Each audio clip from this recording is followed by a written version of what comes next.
So I'm on my side here. I'm not on my back, obviously. Always want to protect my head. So once he finds he can't scoop under my neck, he's got to resort to throwing his arm over. Once he throws his arm over, notice how I stay here and I connect with him. I can't let him flatten me out. So I'm driving my shoulder into his chest. This arm is high under his armpit. But my leg has already transferred underneath here, and now this hook I use to deflect his weight.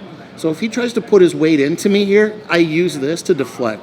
And notice how I kind of like trap the leg too with my other one. Now, what I'm looking to do here is to sweep him. So I'm going to end up with 3 points of contact. I have 1 point under his arm. Second point is obviously the hook under his leg.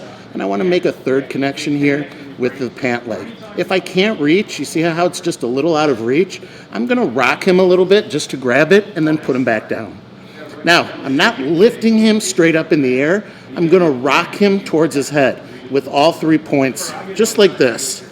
All I'm doing is escaping my bottom leg. Immediately, I'm going to use these 2 hooks, and I'm going to scissor and chop real hard.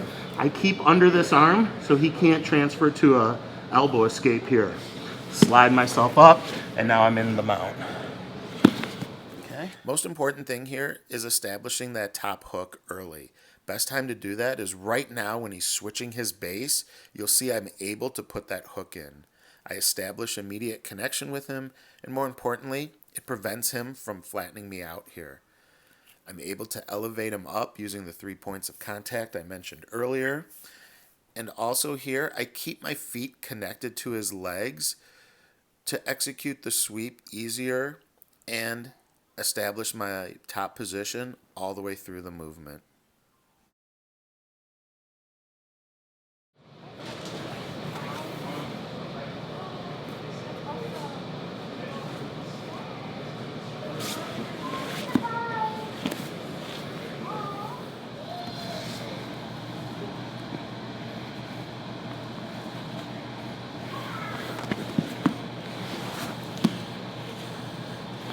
From here, there's another option. When I go to elevate the person up, they try to base out. And usually what they do is they basically try to just pull away from you and disconnect and kind of base out. So that takes the sweep away from me, but I have another option to take his back from there. Okay, so we're here, everything is the same. And again, as he switches, that's where the transition with my leg has to happen. Otherwise, it's easy for me to get trapped. All right? So now, when I elevate him up, he tries to resist and he bases out, but I stretch him out with my leg and I sit up, always keeping my chest to his shoulder. Now, I can easily throw my leg over, but what I like to do too from here, I'll grab his hips and I'll scoot my hips back, but leave my chest connected, and I'm going to pull his hips straight down. I'm easy to throw the hook in now. Over, under.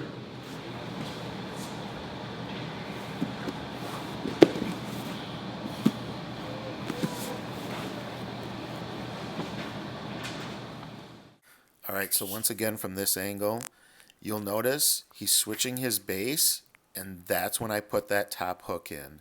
And that's just something you've got to build your timing on with this position. So now when I go to elevate him up for the original sweep, he's going to give me a hard time by basing out. You'll notice I use the original top hook to stretch him out just a little bit. I don't want to drop him right in my lap. As I sit up, I keep my chest connected to him. And you'll notice I'm on my hand, not on my back elbow. This keeps my connection to him, making sure that we don't go all the way over to the other side. I want to make sure when he drops back into this position, I have perfect back control.